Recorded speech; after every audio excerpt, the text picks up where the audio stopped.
آپ کے مطابق یہ نبی کریم صلی اللہ علیہ وسلم کا ہے، اس کی سند کیا ہے؟ جی الحمدللہ، جس طرح مجھے جبہ مبارک تحفے میں ملا، اسی طرح نبی صلی اللہ علیہ وسلم کا جو سبز امامہ شریف مکمل نہیں ہے، میرے پاس پیس موجود ہے. جیسے کہ لاہور میں اگر آپ دیکھیں بادشاہ مسجد میں آثار قدیمہ کے نام سے ایک میوزیم بنا ہوا ہے، وہاں پہ جہاں پہ مقدس تبرکات موجود ہیں، اسی جبہ مبارک سے کچھ حصہ، کچھ پیس تھا جو مجھے تحفے کے طور پہ برکت کے لیے مجھے مطلب کہ ملا، اور جن کے توسل سے ملا وہ کراچی کے ایک دوست تھے. چل سو چل جو سلسلہ جس طرح پہنچتے پہنچتے میرے تک وہ پیس تقریباً الحمدللہ میرے پاس موجود ہے. اور اس کی سند؟ اس کی سند بھی الحمدللہ عربی میں لکھی ہوئی میرے پاس موجود ہے. تو اس کے اندر شیخ اختر بن یعقوب جو بحرین کے شیخ ہیں، ان کی لکھی ہوئی سند میرے پاس موجود ہے. جی وہ سند اور ان کی جو مہریں ہیں، جو جس کو اسٹیمپس کہا جاتا ہے، وہ بھی آپ دیکھ سکتے ہیں. ڈیلی پاکستان کے تمام ناظرین ان تبرکات کی زیارت کر سکتے ہیں، دیدار کر سکتے ہیں، اور اپنے پیاروں، دوستوں اور فیملی ممبرز کو بھی اس عظیم زیارت سے مستفید کروا سکتے ہیں. آپ کے پاس منہ مبارک بھی ہیں، یہ داڑھی مبارک کے بھی ہیں اور سر مبارک کے بھی ہیں.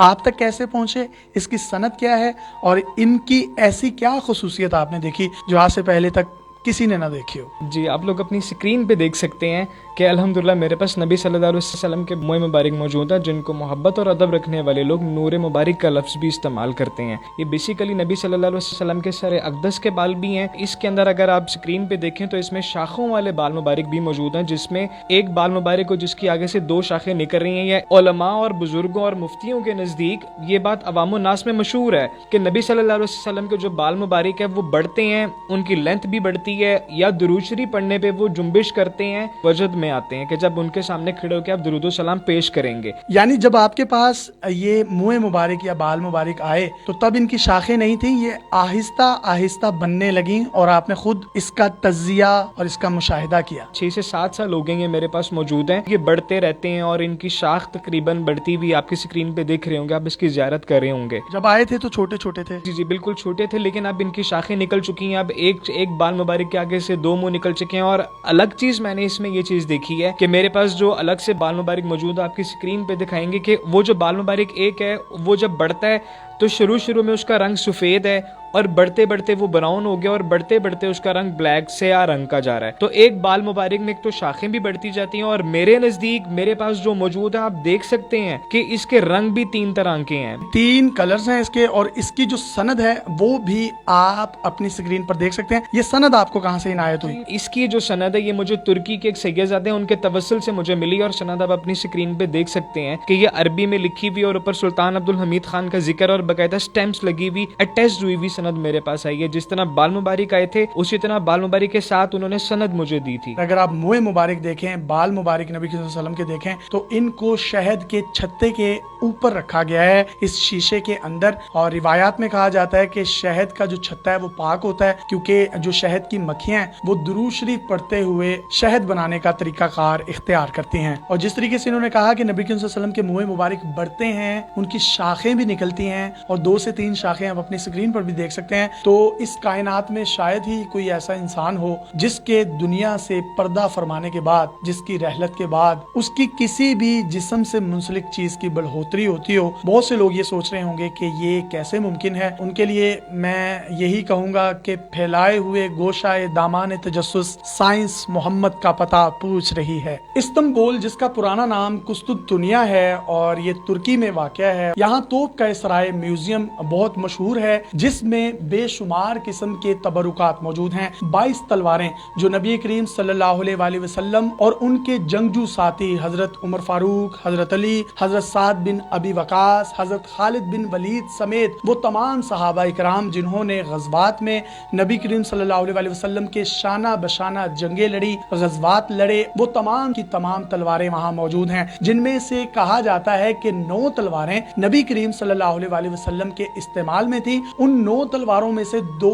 تلواروں کا خوبصورت ریپلیکا بھی سید زادے ارسلان گیلانی صاحب کے پاس موجود ہے. اس کی نیام جس کو حرف عام میں کور کہا جاتا ہے، اس پر 400 کے قریب آپ کو خوبصورت، یونیک اور نفیس پتھر نظر آ سکتے ہیں جن کو فیروزہ اور روبی کہا جاتا ہے. نبی کریم صلی اللہ علیہ وسلم کی اوریجنل تلوار مبارک پر بھی وہ پتھر نصب تھے. اس تلوار کا نام الماسور ہے. اس کی لینتھ، ویٹ، وڈتھ بلیڈ بالکل اسی طرز پر بنایا گیا ہے, جبکہ بلیڈ کو صرف تیز نہیں کیا گیا تاکہ یہ کسی بھی ویپن کی شکل اختیار نہ کر جائے, جبکہ اس کی جو لینتھ ہے وہ 99 سینٹی میٹر ہے. جبکہ جو دوسری تلوار آپ دیکھ رہے ہیں, بہت سی روایات میں یہ آیا ہے کہ اس تلوار کو نبی کریم صلی اللہ علیہ وسلم نے غزوات اور جنگوں میں استعمال نہیں کیا تھا, بلکہ نبی کریم صلی اللہ علیہ وسلم کے جو ساتھی تھے جب وہ عرب سے دوسرے ممالک یا دوسرے علاقوں کا سفر کرتے تھے تو پروٹیکشن کے لیے اس کو استعمال کیا جاتا تھا. اس کا جو بلیڈ ہے وہ کافی تھن ہے, جبکہ جو الماسور ہے اس کا بلیڈ کافی تھک ہے. القزید کی جو لمبائی ہے وہ 100 سینٹی میٹر ہے.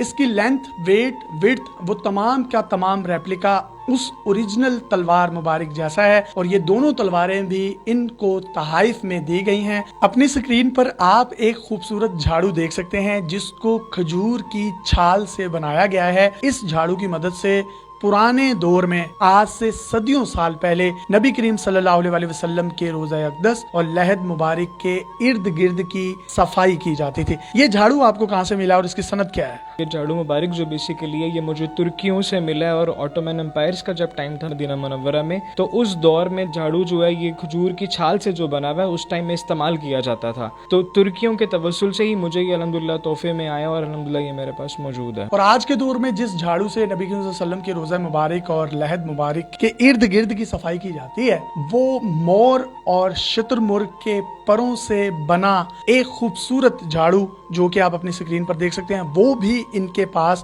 موجود ہے. یہ آپ کو کہاں سے عنایت ہوا؟ مدینہ منورہ میں کافی عرصہ آنا جانا رہتا ہے. نبی صلی اللہ علیہ وسلم کے جو قدم مبارک والی سائڈ ہے وہاں پہ ہمارے دوست ہیں, ان کے توسل سے مجھے وہ برش جو ہے جو روزہ مبارک کی جالیاں صاف کرنے کے لیے روزہ مبارک کے اندر استعمال ہوا جو کہ شتر مرغ کے پروں سے بنا ہوا, اور آج کل ادب کی وجہ سے پروں سے ہی صفائی کی جاتی ہے وہاں پہ. اس کے ساتھ ساتھ ان کے پاس نبی کریم صلی اللہ علیہ وسلم کے روزہ مبارک کی نہیں بلکہ لحد مبارک کی مٹی موجود ہے, جس کو متولی کعبہ یعنی کعبے کی چابیاں رکھنے والے ایک شیخ جنہوں نے ان کے حوالے کیا, اس کی جو سند ہے وہ ہم انہی کی زبانی سنتے ہیں. انتہائی خوشبودار اور نفیس قسم کی اس میں سے خوشبو آ رہی ہے. آپ مٹی مبارک کی زیارت کر سکتے ہیں جو نبی صلی اللہ علیہ وسلم کی قبر انور کی ہے. مجھے یہ مدینہ منورہ سے ہی ملی ہے, اور الحمدللہ خانہ کعبہ کے جو متولی ہیں شیخ ہیں جو وہاں کے سعودی, انہوں نے مجھے تحفے کے طور پہ کسی کے وسیلے سے مطلب میرے تک پہنچی ہے. اور شیخ کا یہ کہنا ہے اس طرح سے کہ اگر یہ روزہ مبارک کی قبر انور کی مٹی نہ ہو تو میری گردن اتار دیجیے. جی, بہت سے لوگوں کے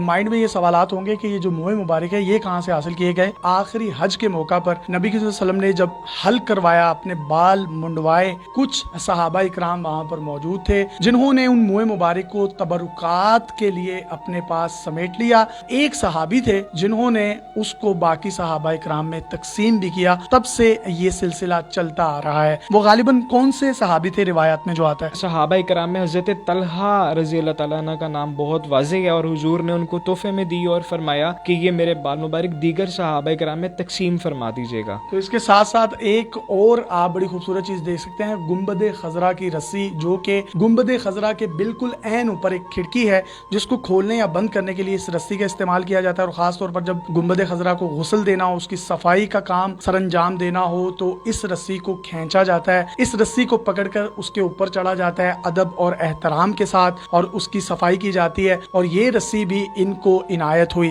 اس پورے کمرے میں تبرکات ہی تبرکات ہیں. یہ پورا کمرہ تنویر ہی تنویر ہے. ہر طرف ایک یکسوئی, ایک خوشبو, اطمینان قلب, سکون. میں جس لفظ کا نام لوں شاید وہ بھی کم پڑ جائے. آپ میں سے بہت سے لوگ ہوں گے جنہوں نے آج تک ان تبرکات کی زیارات نہیں کی ہوں گی. ہم نے آپ کو زیارات کروائیں, آپ کو ان کی اسناد دکھائیں. سید محمد ارسلان گیلانی صاحب کے مطابق یہ تمام کی تمام اسناد اور سرٹیفکیٹس ان کی سٹیمپس کے ساتھ, ان کی مہروں کے ساتھ آپ اپنے کیمرے کی سکرین پر بھی دیکھ چکے ہیں. اگر آپ کے پاس بھی کوئی حیرت انگیز ٹیلنٹ, آپ کے پاس حیرت انگیز کلیکشن ہے تو آپ ڈیلی پاکستان پہ ہمیں ان باکس کر سکتے ہیں. ہم اس کلیکشن کو پوری دنیا میں دکھانے کے لیے پلیٹ فارم مہیا کریں گے. اپنے میزبان یاسر شامی کو اجازت دیجیے اور دیکھتے رہیے ڈیلی پاکستان. اللہ حافظ.